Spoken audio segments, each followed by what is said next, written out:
Welcome to Everyday English Stories. Today's story is called The Green Scarf.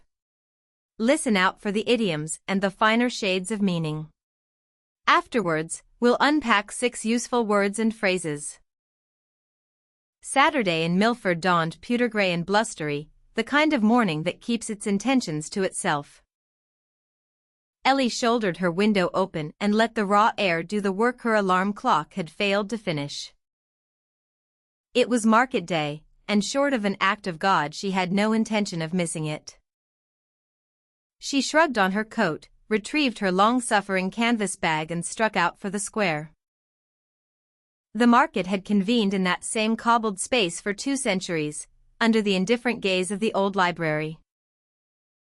Stalls sprawled in companionable disorder, laden with russet apples, still warm loaves, wheels of cheese and galvanized buckets of dahlias.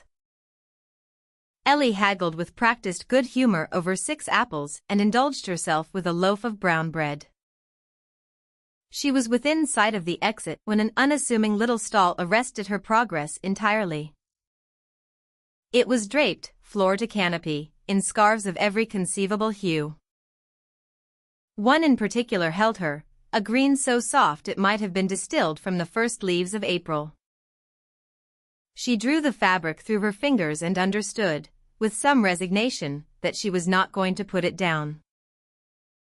"What are you asking for this one?" she said, by then rather beyond the point of pretending indifference. £12, love, came the reply from behind the table. A rummage through her purse left her £3 and a good deal of resolve short. "Never mind," she said, with the studied lightness of someone talking herself out of something. The stallholder, who introduced herself as Rosa, dismissed the awkwardness with an easy wave. And then, without so much as a warning gust, the wind got up in deadly earnest. It tore across the square and stripped the little stall bare in the space of a heartbeat. Scarves went spiraling skyward like a flock of birds flushed out of a hedge. Rosa gave chase gamely, but she was outnumbered from the outset. Ellie abandoned her shopping where it stood and threw herself into the fray. She ran 4 of the fugitives to ground against the rim of the stone fountain.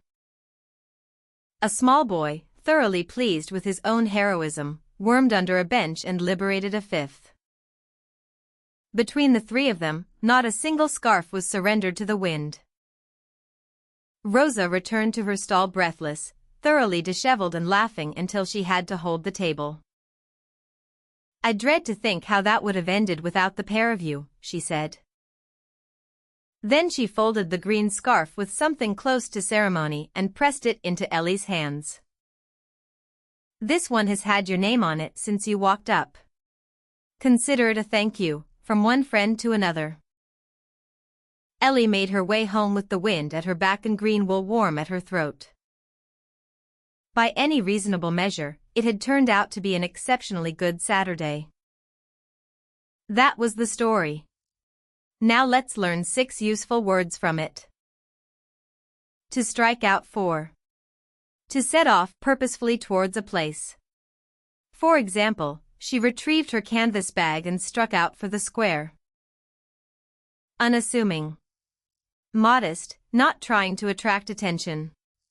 For example, an unassuming little stall arrested her progress entirely. Studied lightness.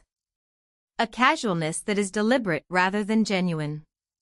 For example, "Never mind," she said, with the studied lightness of someone talking herself out of something. In earnest. Seriously and with full force. For example, without so much as a warning gust, the wind got up in deadly earnest. To run something to ground. To chase something down and finally catch it. For example, she ran 4 of the fugitives to ground against the rim of the stone fountain.